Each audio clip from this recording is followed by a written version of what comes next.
Hello everyone and welcome to Golden Chips, the only show on the planet right now that isn't screaming football's coming home. Anyway, I've got George here. I've got George back with a twist. Hello. He's got a camera now.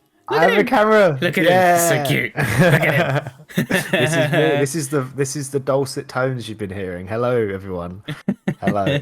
How you been, It's dude? nice to be here. I've been good, man. I've been good. Like just a lot of changes in the world of work where I am. Everyone's moving forward, which is a shame. To yourself as well. You're moving forward. I was going to say, are you it. paraphrasing it all?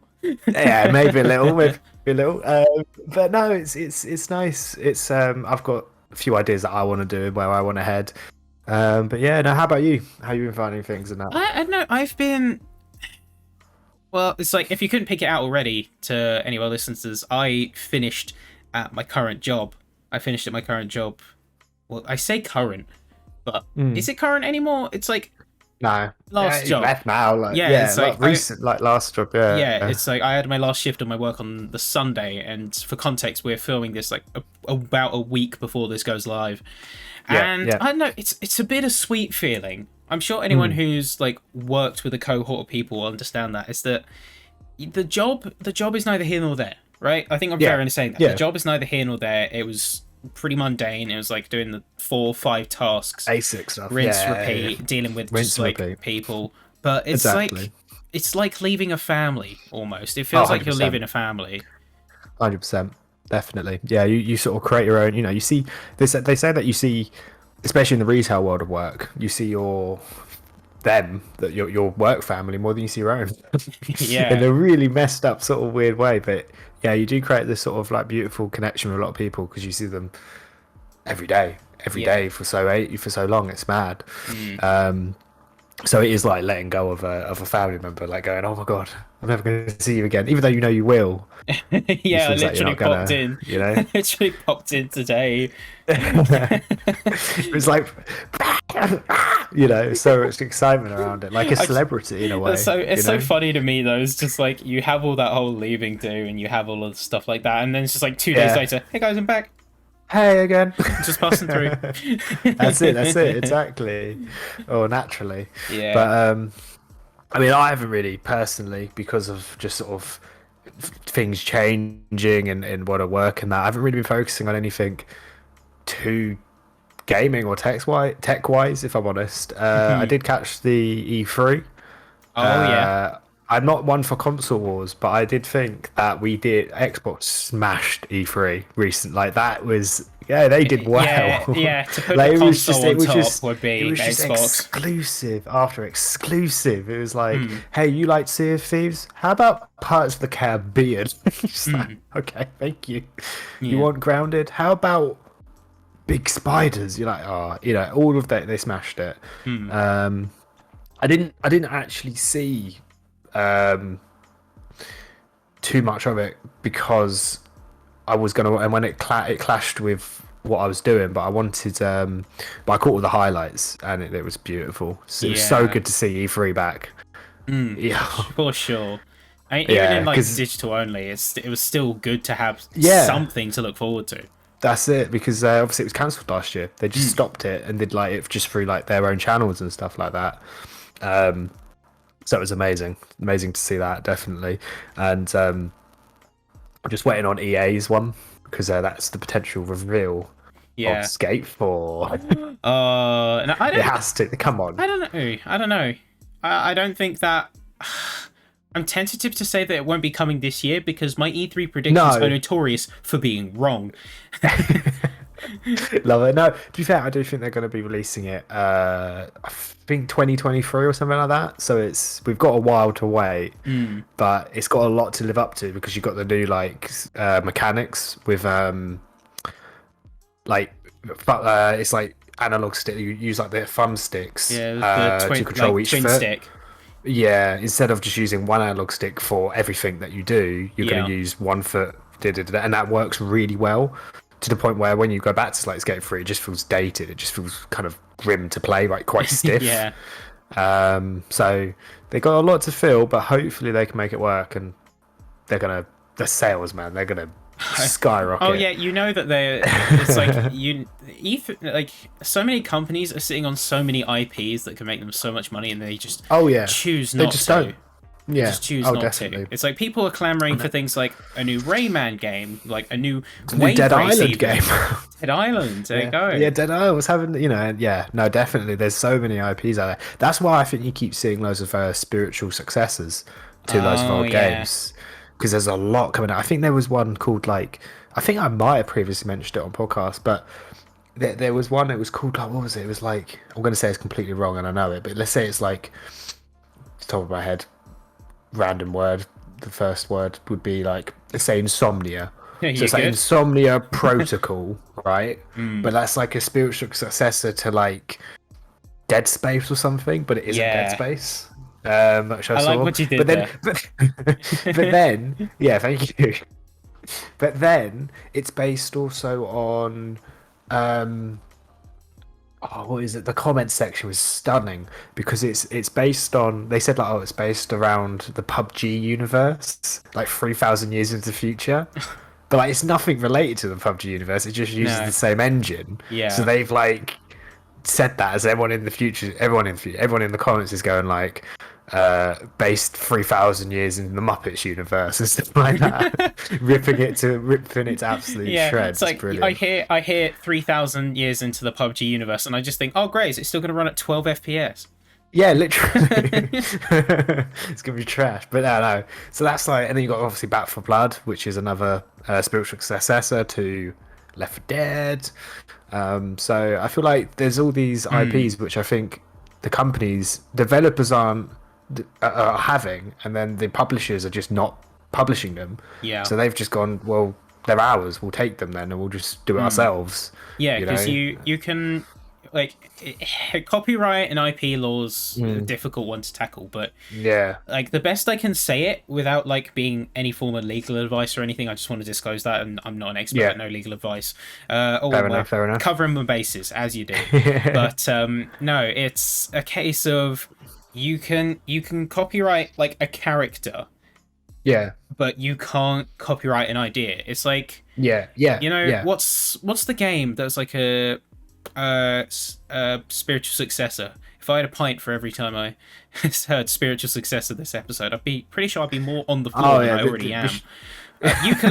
Ukulele, that's the one. Okay, but it's a spiritual successor to that. It's in a sense, it takes a lot of the mechanics, it takes a lot of the ideas, it takes a lot of the art style. To some would say it's to the point where you could say if you put them side by side, you think they're in the same universe, but they're not. Right. They're not. Yeah. Oh, okay. Yeah. Separate. But it's where it's you're saying, it's where publishers aren't using this vast array of IP that they have in their backlog.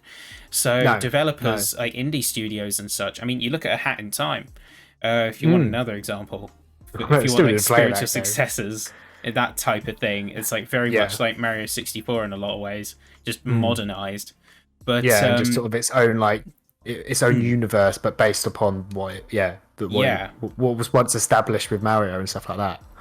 Definitely. It's it's taking those ideas and bringing them to the modern era. So it's I mean, to be fair, some developers do it right. I mean, I look at, is it Capcom that with Devil May Cry 5?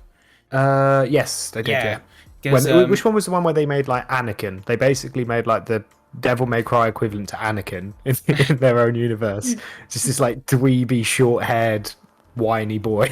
I think that was DMC Devil May Cry. I was about to say that. It's they had 1 to 3 and then 4. Yeah. And then they had a reboot. But that's the one. It was a reboot, wasn't it? Yeah, DMC Devil May Cry. But instead of sort of leaving it there thinking, oh well, that didn't work, the westernization of the franchise didn't work out, they went back to it and they made Devil May Cry 5. And it's one of the best games of the generation. I actually only played the demo at my mate's house. So cool. So cool. It's punchy as hell. Yeah, no, I agree to that. Definitely agreed to that. There was one on my mind. I can't remember what it was now. It was it wasn't Devil May Cry, Dying Light, in a Dying way, Light, yeah. because that, in a way, is its own. It's what I think Dead Island would have become if they actually released it, if they bothered. If Dead Island 2 actually existed, Yeah. that's where it could have gone. Because it's the same. It's a lot of the people from the company of, I think, whoever. It's Deep Silver the publisher. Deep Silver is a publisher.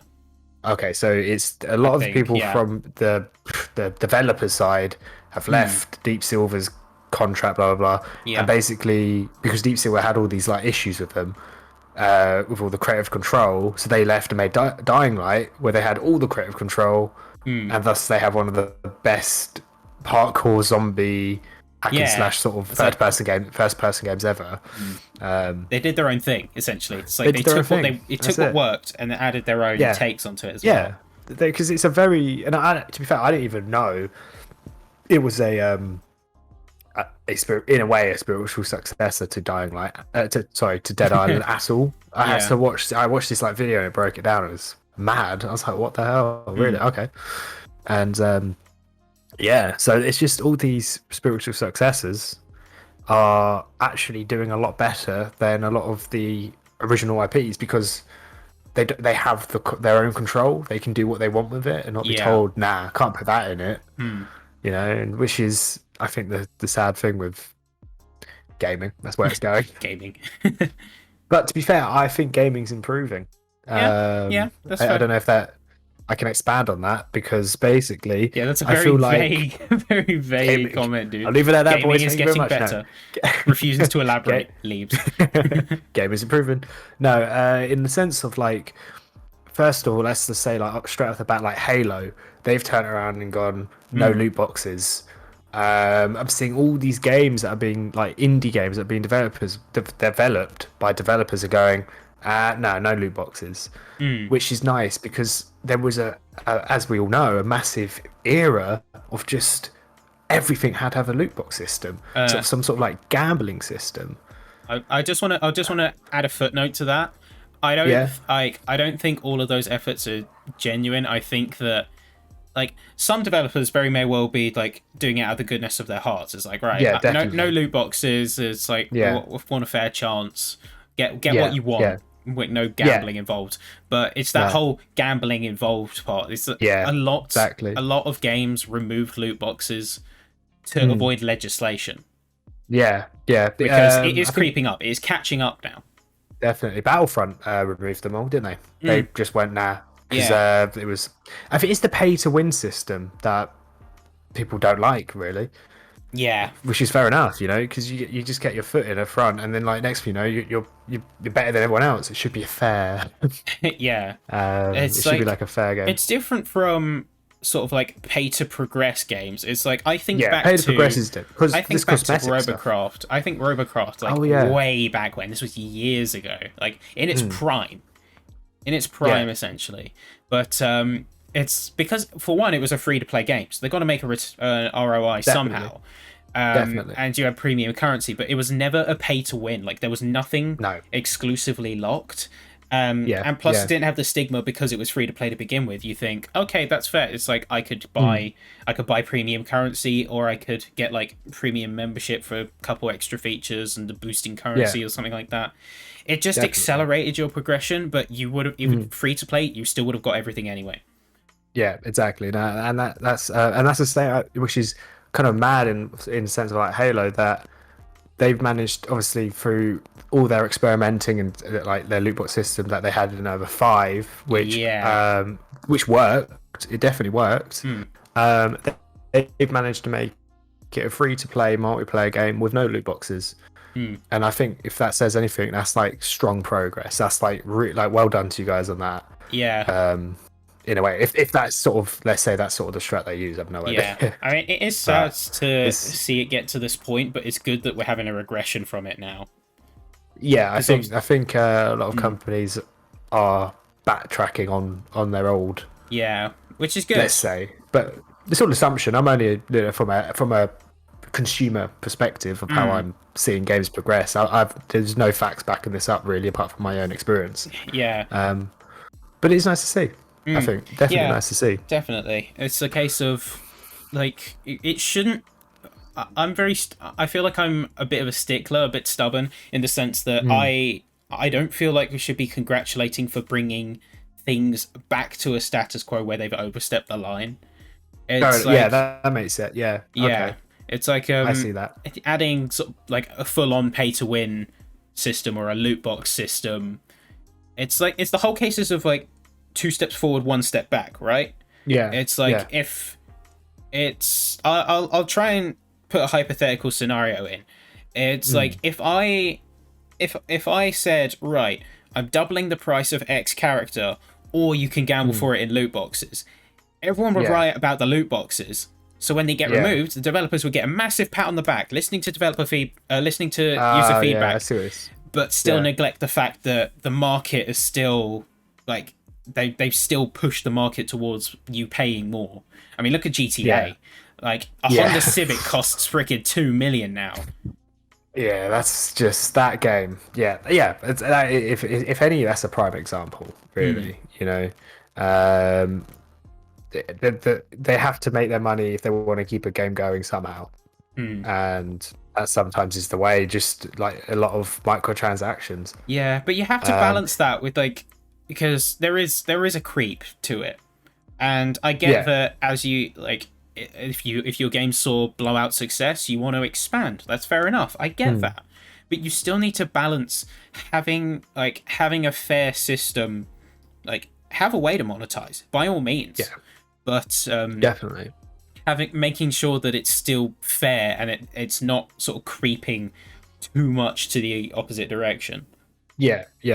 I think in a way, like quite a good example in recent accounts would sort of be like your Sea of Thieves. Like there is a strong microtransaction market where you can buy a dog or you can buy this exclusive cosmetic. We just don't. And just earn all the in-game currency. Don't even bother paying. They recently did a plunder pass where you get like exclusive items, or just use the pass itself without the plunder pass and just get the non-exclusive items, but there's still the progression items. And over time, they've definitely made that their fan base has gone from being this is awful, this is boring, to there's so much on the game to do that you're not actually going to be able to do it all. Yeah. And like. Yeah, the Sea of Thieves, I think, is a pretty good example of a really well used microtransaction system. I think as it goes, and GTA are ones where how far they. Interesting one, that one. Yeah. I'm not really sure where I stand on it. How far they have fallen. Yeah, how far. It's good you touch on Sea of Thieves quickly, because that sort of neatly puts a bow on another point I wanted to mention. Is that in the sort of discourse of who won E3, and this was actually a comment. This was actually brought up in a comment that I responded to the other day. But if there was a company that won E3, not even like a console manufacturer, it would be Disney. Like, there's a case to be made for Disney winning E3. Yeah. I mean, the Pirate's Life expansion, Guardians of the Galaxy game, like, regardless of your opinions on that, that's a big endeavor. I mean, they've already got the Avengers game out there. Take with that what you will. That was still a big project. Like, I'm not going to say either which way. I haven't played it. I've just only seen, like, the negative optics on it. Yeah, same. But still, it's like, Disney's presence in the gaming industry is only going to get bigger, I feel like. Yeah. It's only going to grow. Especially as the fact they have so many IP. Yeah. Is that a good or bad thing, though? That's quite...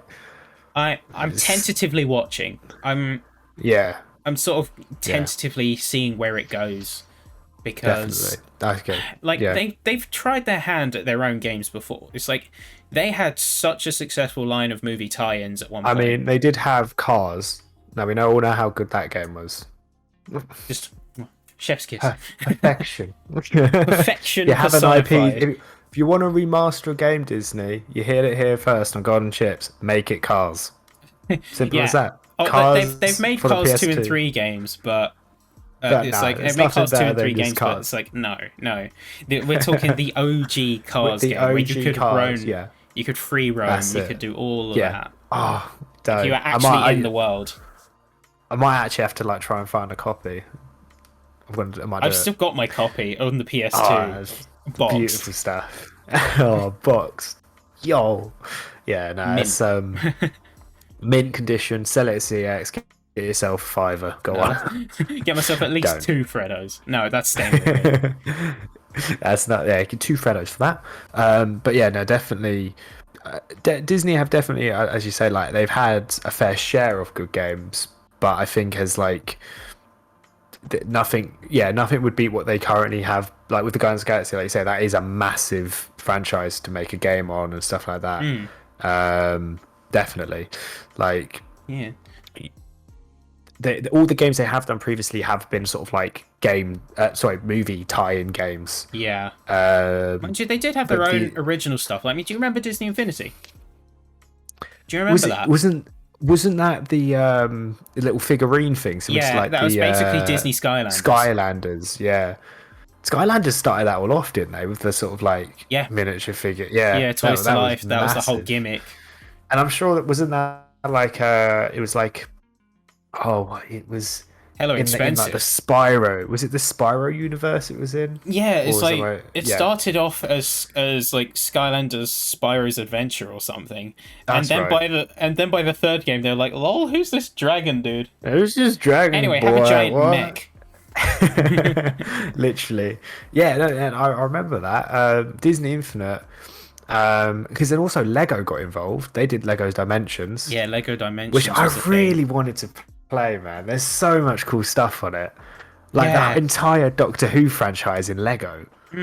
Like Scooby-Doo is Lego. Like I of all of the Toys to Life kind of franchises, I really hope Lego Dimensions would be that one, because not only like I feel like there were some examples where it's just like you know what makes like the Star Wars saga so iconic, like as the Lego games, is like that sort of tongue-in-cheek kind of storytelling. Definitely. It's that you had moments like that. Like I specifically remember like going around a mate who had Lego Dimensions, and he had I think it was the Sonic kit or something.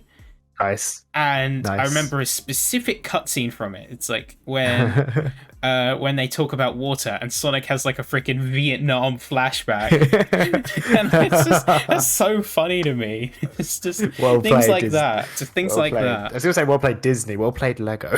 Well played Lego. Well played. Yeah, well played. Yeah, and that's the thing. Lego Dimensions is that like one thing, but you have to have. It's not like in a way with the Skylanders where it's just that little hub, like that small like hub, that big.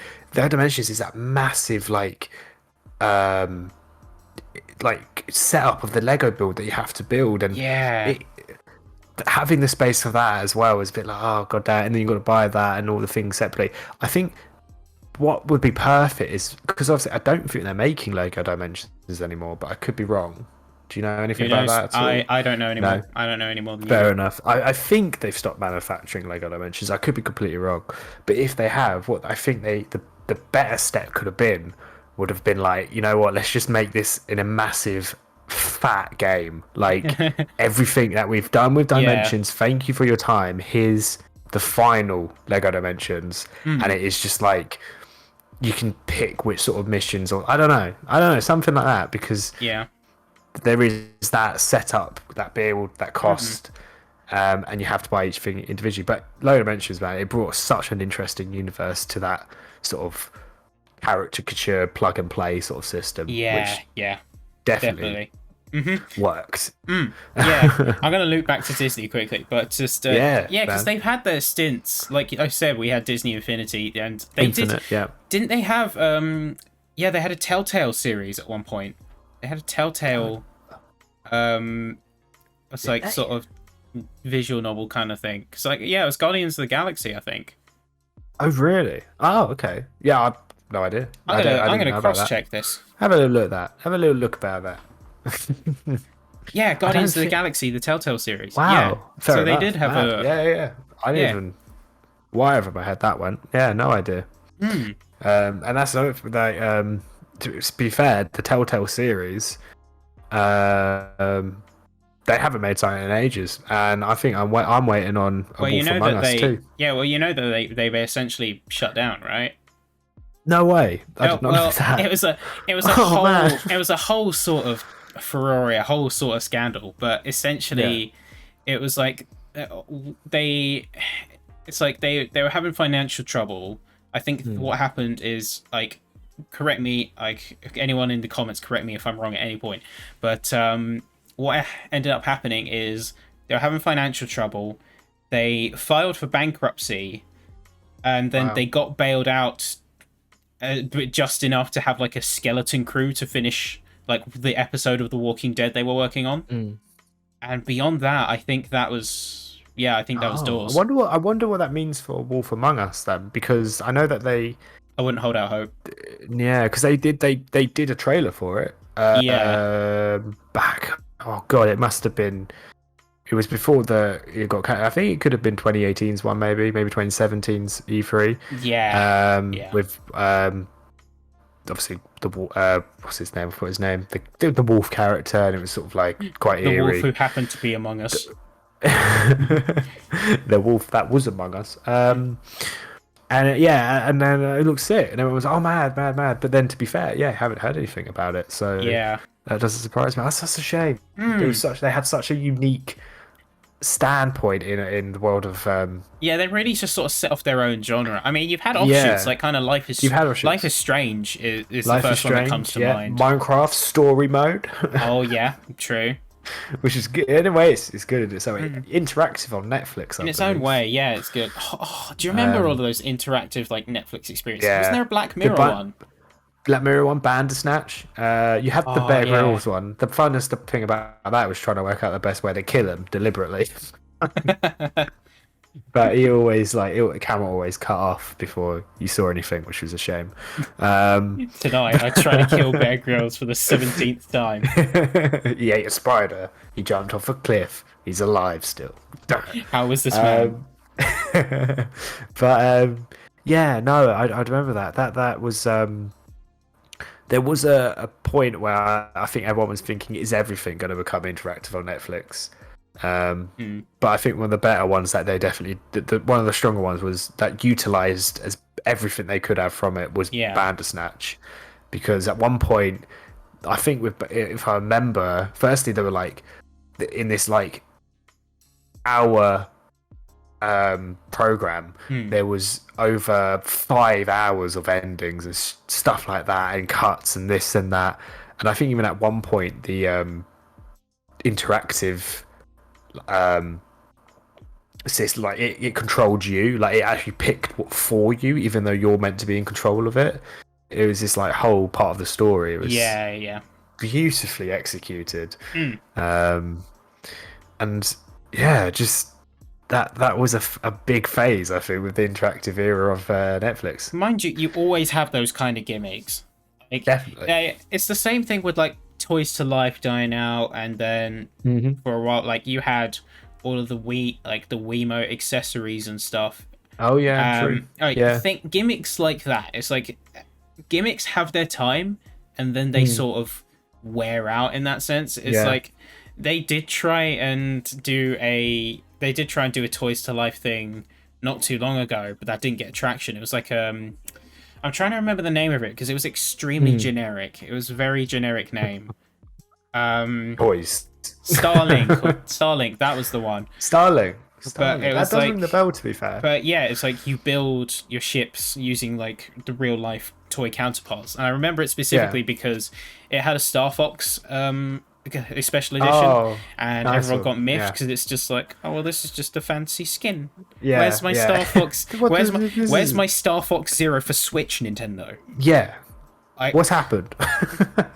No, I like there are so many games that I want ported, like because I just feel like they never lived to their full potential. A lot of Wii U games, I feel like, although they've already done that. That's the one console I never played at all ever. I never ever got into a Wii U. My mum thought it was just a new controller for the Wii, as did, I imagine, a lot of other people. Yeah, but it wasn't, was it? It was an entirely new system that used its very unique part of tech, as Nintendo are notorious, I think, for doing with like the 3DS and stuff like that. But yeah, no, I never played the Wii U. I don't even think I could tell you any games that I know that are definitely on it that are worth playing, because it's a system that I think died quicker than it needed to. And I think over time has become this. Do you remember that? Yeah, it's like, hey, remember this? No, I Remember think it was this? I think it was an exercise in like failed marketing, if I had to put it to anything. It's like Fair enough. they're trying to cash in on like the massive success of the Wii, which fair enough. If you've got a massively successful console that sold hundreds of millions of units, like who wouldn't want to cash in on that? But No. at the same time, they didn't do it right to differentiate it enough, or like give it any selling point. As you can see now, because a lot of games have been ported to the Switch now. Like I think Captain Toad was a big one that got ported. A lot of games, to be fair. Yeah. Like there were all the Doom games. Yeah, they've been ported. That's insane how they're getting like AAA titles on the Switch. Yeah. That is a game changer for the system, and that's the thing. The Switch selling, or how they sold that, was so well done. Yeah, they learned a lot. They learned a lot. They learned from the Wii U. so much from the Wii U. Yeah, definitely. And they were so confident in the fact that they were like, well, people that might not even want to have the Switch system where you can go between TVs. Let's just make it like what they called the light version, which was just the handheld version of everything you could have had. Yeah. Which that shows how the potential of the Switch. Name makes no sense if they're doing that, but hey. No, you can see a sort of natural progression. It's like if the Switch is the final form, then the Wii U is like their experimental, like halfway Lovecraftian creation. Definitely. Might be something that I might have to look into getting. Yeah, I mean, maybe. It's like the only notable title I remember that hasn't been ported was it was like a game where you controlled like loads of little people and you can get them to band together for like crazy moves. It's like if you got 60 of them together or something, it made a giant fist you can use to slap around buildings or whatever. I was going to say Wonderful 101, but that's it. I'm completely wrong. No, Pikmin's close. Pikmin's close, I guess. Yeah. I just thought of little characters being joined together, and I'm pretty sure they just follow as an astronaut. I've never played Pikmin. They follow like the astronaut. All them are. It's like that is such a good game series. I remember being terrified of the first Pikmin as a child because it's like, oh god, there's a timer. I'm already scared. I'm not playing this. I'm not playing. No, I'm out. No, I'm out. 9-year-old me would take no shit. Exactly. Yeah. Well, why would you? I mean, I remember being scared of the blooming Ness storyline on Super Smash Bros. Brawl. That was so creepy. That was so devastating. dark. Oh, that was so dark. Subspace Emissary, just as a whole, chasing down Lucas, and then like Ness gets caught because, or is it the other way around? I don't know. It's terrifying, man. Spoilers for Brawl, but if you haven't played it, you're missing out. You deserve to. But at this point, I love the Subspace Emissary. It's a shame that we didn't get it in Ultimate, but I understand why at the same time. It's such a difficult thing. Plus, with the fact that like all DLC characters being so prevalent, you couldn't realistically work that in. No, there's too many extras. I think when Brawl was released, they had all the characters ready. They had the full roster, they had everything in line, and they just looked like, right, let's run with it. Although I love how the second half of the campaign, the second half of Subspace is just Taboo doing a little trolling. It's just, literally, it's like, hey, you want to run around this maze, Lamau? Yeah, enjoy that. Oh, I do remember that campaign was just, I think for me, what it was that sort of multiverse of all these characters interacting with each other. It was like the first big occurrence of its kind, do you think? Forget the MCU, this is the crossover event of all time. That's where it all started, like. The Wii U had a forgotten Super Smash Bros as well, I think, or was it like part of the 3DS? They had one. They had a parity release. Yeah, they had like parity release. They both had their versions, but they were cross compatible, which I found really weird. Oh, I didn't know that. There was some like cross compatibility between them. Yeah, somehow. I didn't know that.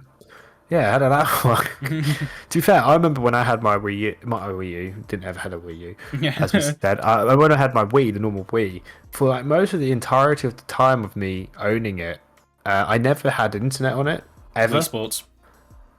Didn't need it. Didn't need it on the internet. Wii Sports. Just Wii Sports. Wii Sports. No argument. Wii Sports. No Wii Sports. elaboration. Just Wii Sports. The last box from Wii Sports though, we had to verse. Was it like Max or something? The all-powerful Matt, destroyer of reality. Mate, he has enough power to grab the air and just rip a hole in time. Honestly, he was powerful. No, beating Matt like cements you as a legend of gaming. 100%. I feel like there should be an official award for beating Matt. There should be an official award. He should also be in Smash Bros. As we know, as we've discussed before, Ben, there is too many characters that aren't in Smash Bros. That need to be. We have one slot left, George. Who do you want in it? Like honestly, who do you want in it? We have one Fighters Pass slot left, and that's the final character. It's been confirmed. So Pepsi Man. Moving on. Has to be Pepsi Man. Come on, man. Come on. I mean, he technically was in like a standalone game, like on the Japanese on the Japanese Famicom or whatever. I need to find this game. Or was it on the PlayStation? But it was like Japanese only release. He had a game. He did have a. I know he did technically is eligible. Was it when? Wasn't it like if it's the one I'm thinking? Was it like the Temple Run one? Yeah, he was like running. It was like the precursor to Temple Run.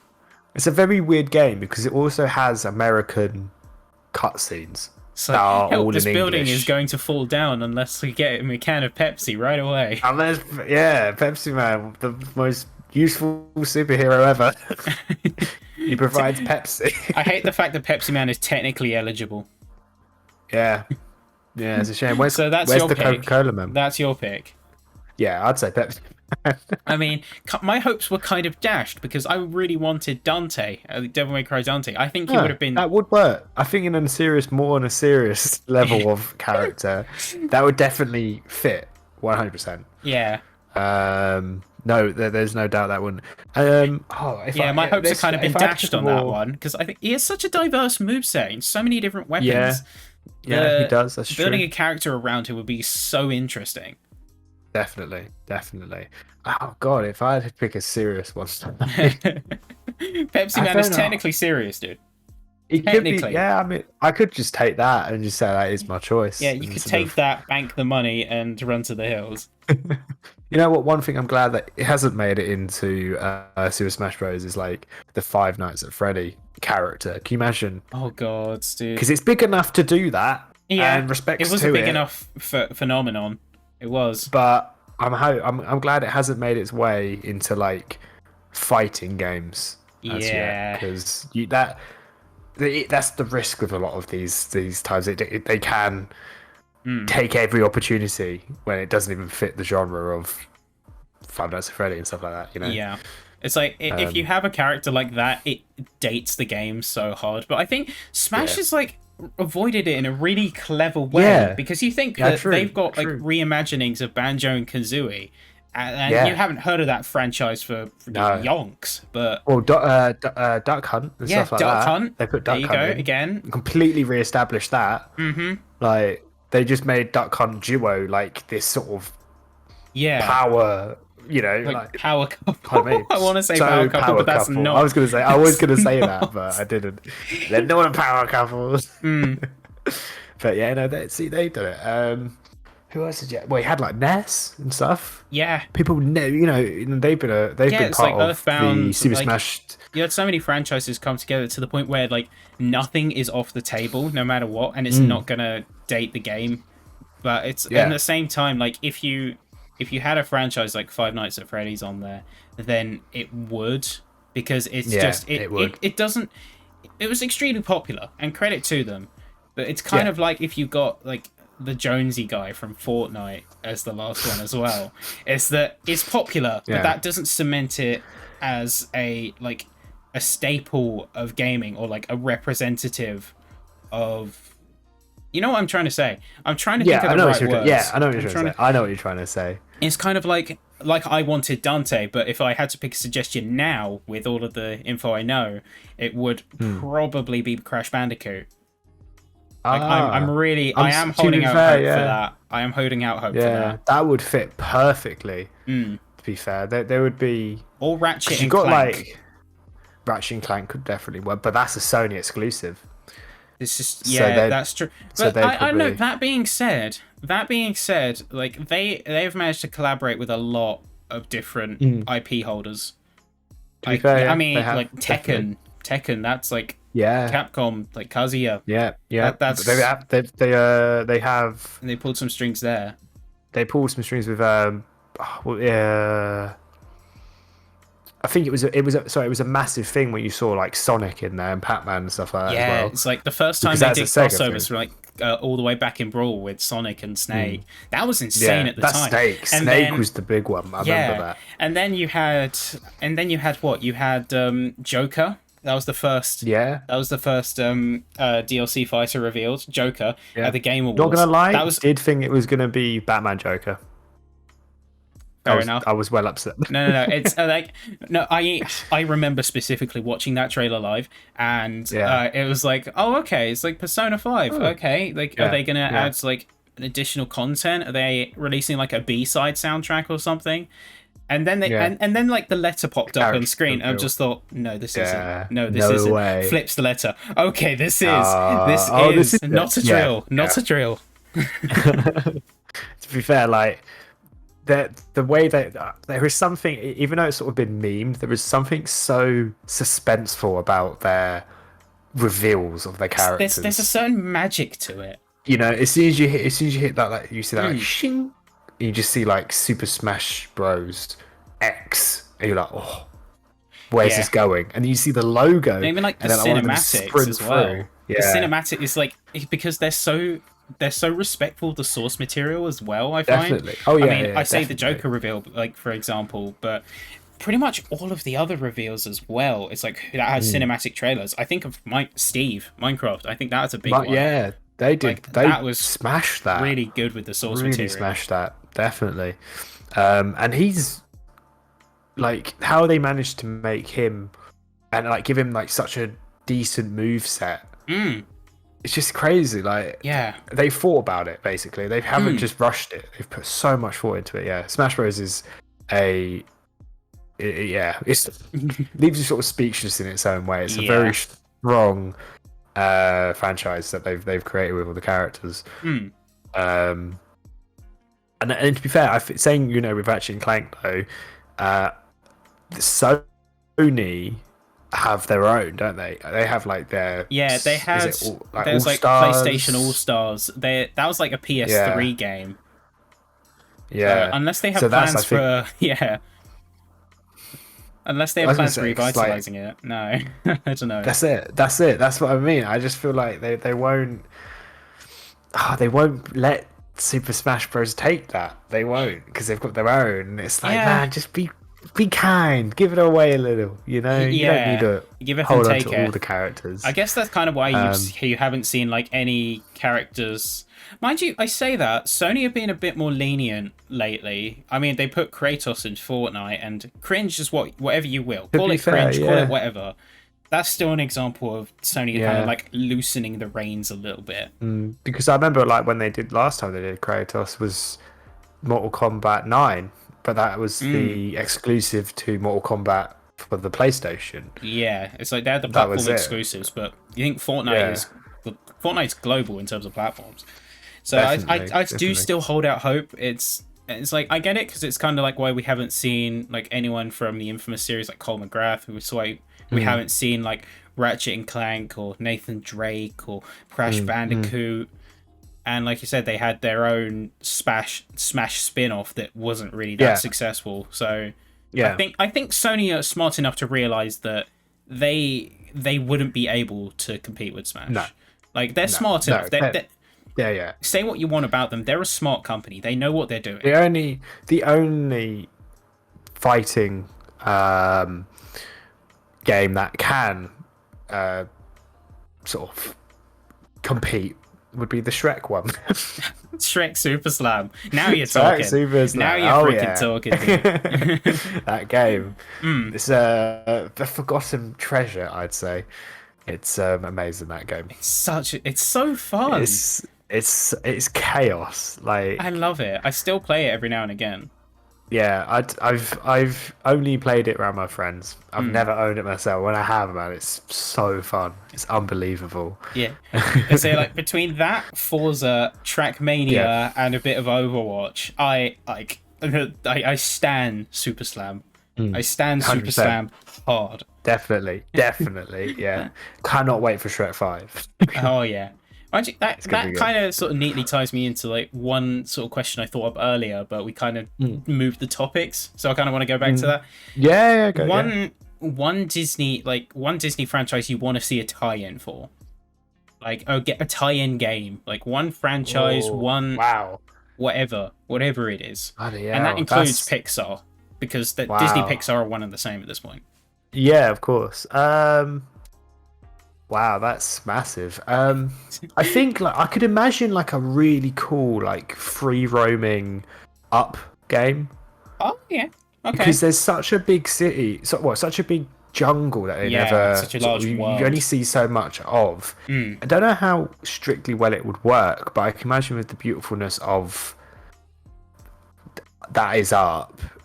I think it would work kind of like the forest. Yeah. Maybe something like that. That could be really magical. I'm trying to think like what else, like because they've done like Toy Story. They've done loads on. Yeah, they did. Obviously, Toy they've Story. done the Cars. Trying to think what other franchises they haven't really dabbled onto when it comes to their sort of games. I feel like they could make a really cool Tarzan game. Because because you've got like all like sort of the Spider-Man mechanics. Not that he's a web slinger, but they could use the sort of like the speed sort of that maybe. That could be something interesting. There is a very obvious one that I have in mind that I want to talk about.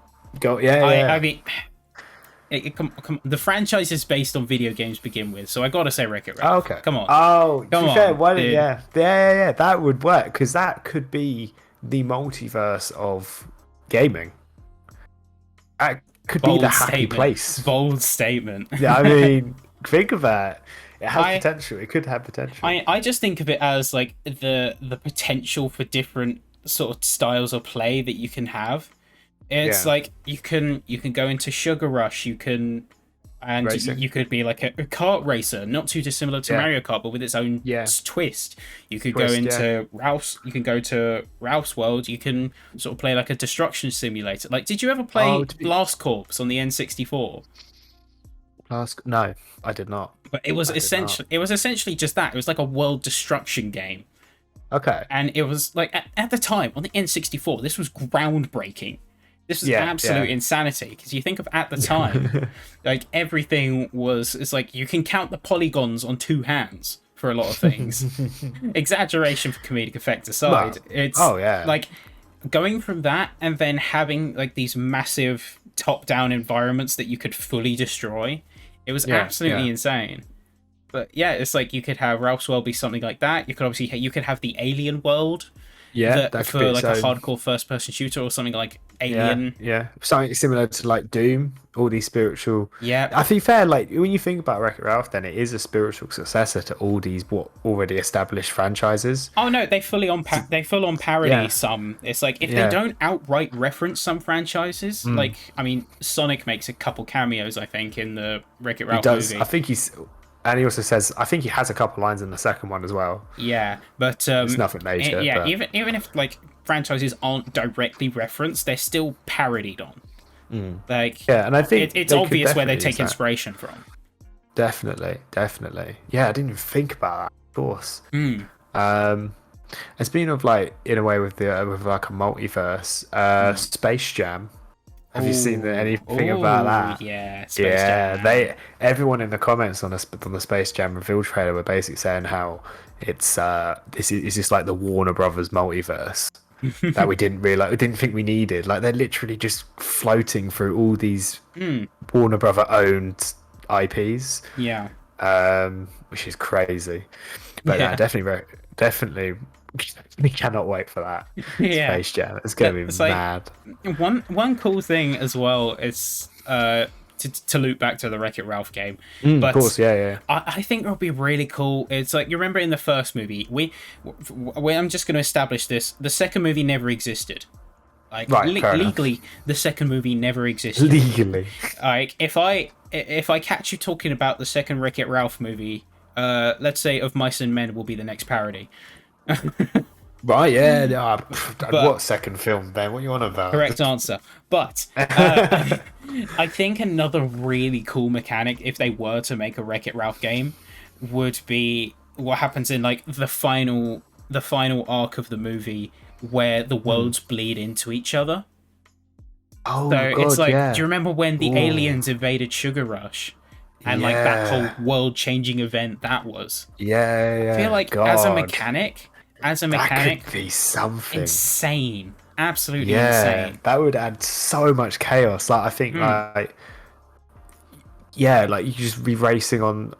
It's like unpredictable or something. Like you're racing on the Sugar Rush version of something, and then out of nowhere, it's glitching and it's changing into this other world. Oh, mate. Yeah, or it's just like elements of other games will start to invade yours. It's just like you could advance in that alien world normally as like a shooter or as like a limited time event.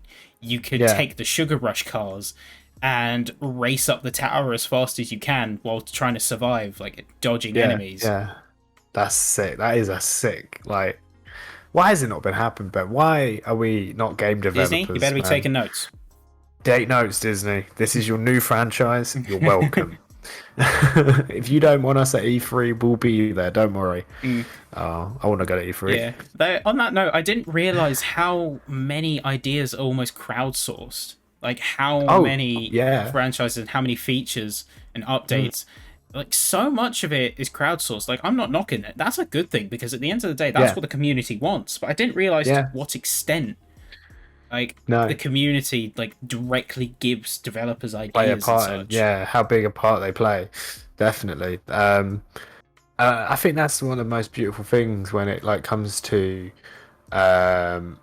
smaller companies as well, because they need their community. They need their little community to be like, this is better. Because when it comes to a developer, they spend so much time like in their sort of creative bubbles that they forget some of the best ideas are from the community. Yeah. Naturally, because we're the consumers. We're the ones that want to see the future of these games and see how far how far they can get. You know, you want to replay them, so you want to give out the best ideas to see how you can. You know, see how you can keep playing. Precisely. Yeah, because at the end of the day, it's like you want to provide for that community. So taking ideas directly from that community is the best thing. It's like, I won't talk about this for too long, but it's kind of like how the jailbreak scene in iOS works. Because I kid you not, every WWDC, there's like anyone in the jailbreak community, like I bet in their head at some point has watched a WWDC and just thought, that feature's been in there since iOS 11. That's a tweak. That's a tweak. That's been iOS 9 tweak. That's been iOS 12.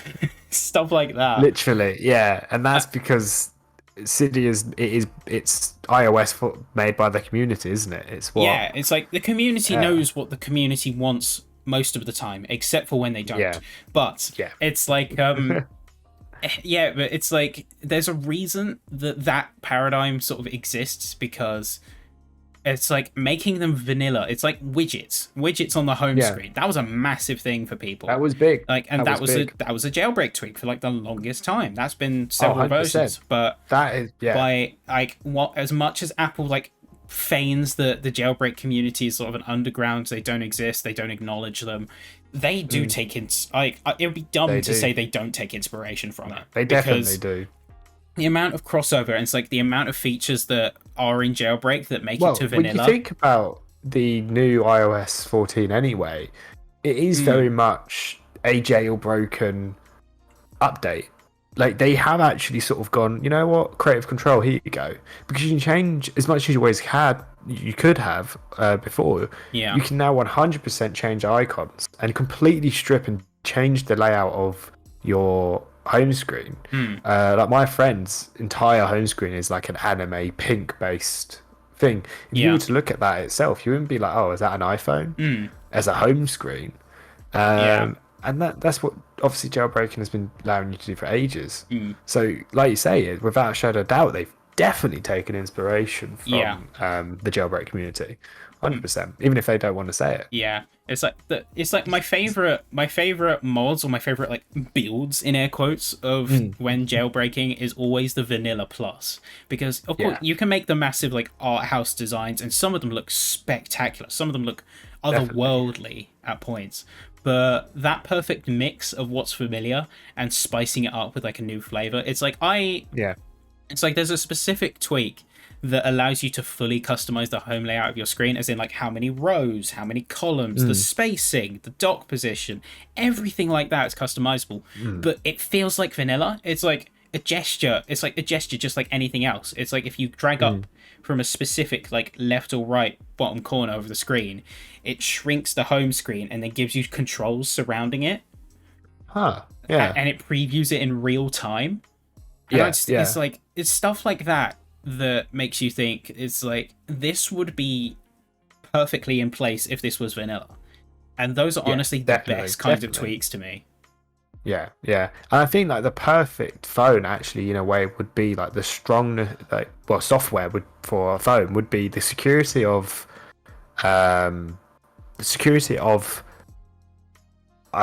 Apple in general, like iOS, because their security is really decent, strong. Apart from iCloud, a bit flawed, but the actual without iCloud, the strongness of the security, you're not going to get a virus on an iPhone. That being said, Android actually gets exploited and cracked less than iOS does. Like Android is actually technically more secure. It's because it's a closed loop system. That Apple is just like it's not like open source or anything. That's the reason why everyone thinks iOS is more secure. I did not know that. I get what you mean completely though. It's like then just like the creativity of Android, like the freedom of Android with its home screen and what you can do. And that like themes and stuff. It's like I will die by this. I will die by this stance. Is that the perfect smartphone would be Android software in terms of like customizability and what you can do with it, and iOS's hardware, because the fact that they've got essentially like full stack integration. It's like they make their own chipsets, they make their own like modems, they get like bespokely provided batteries, they get bespokely provided screens. Like they've got that full level of control to where everything can work like in unison like nothing else can. It's like all these parts come together, and it's like you'd never be able to replicate that experience if you had like parts from 5-6 vendors or whatever. But it's like having that full stack control, plus having Android software, and it's why the jailbreak community exists for a lot of it. It's like enhancing the experience. I mean, it's literally just like break out of jail. It's like take control. That is why it's called a jailbreak. It's like unlock the potential of what's there. Speaking of just like general phones, what's your opinion on like the Razer sort of gaming phones and stuff like that? Gaming phones. Okay. This one's a tough one, because it's like, would you think they're like useful or useless? Like, how do you take it? Because the thing is, they're still being made. Because I remember specifically that there's a phone either has come out recently or will come out recently that has like a cooling fan inbuilt into the chassis for like maximum gaming. That's what I'm thinking. It's like mobile gaming's come a long way. It's become a lot more intense. It's almost like you look at some of the games. You can play an entire League of Legends game. Like my friend does that every so often. She'll play like an entire League of Legends game just on her phone. Yeah, but a League of Legends can run on a microwave. It's true. I'm just saying. No, it's like you look at some. But fair point. You look at some like mobile games and you think like this looks like early PS3 era. This doesn't look like it comes off a fancy brick in my pocket.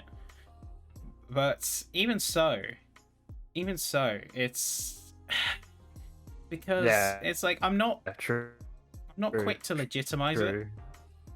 I'm not quick to legitimize it just because it's like it's not the same kind of experience. It's like it's a plug and play. It's like a drop in and drop out kind of experience compared to like traditional, in air quotes, gaming. So, but I still feel like it's like if you're in that 1% who exclusively games on their phone, then it's like they wouldn't exist if there wasn't a market for it, right? It's kind of why you see that those £130,000 iPhone cases that have like encrusted with diamonds and gold leaf plating.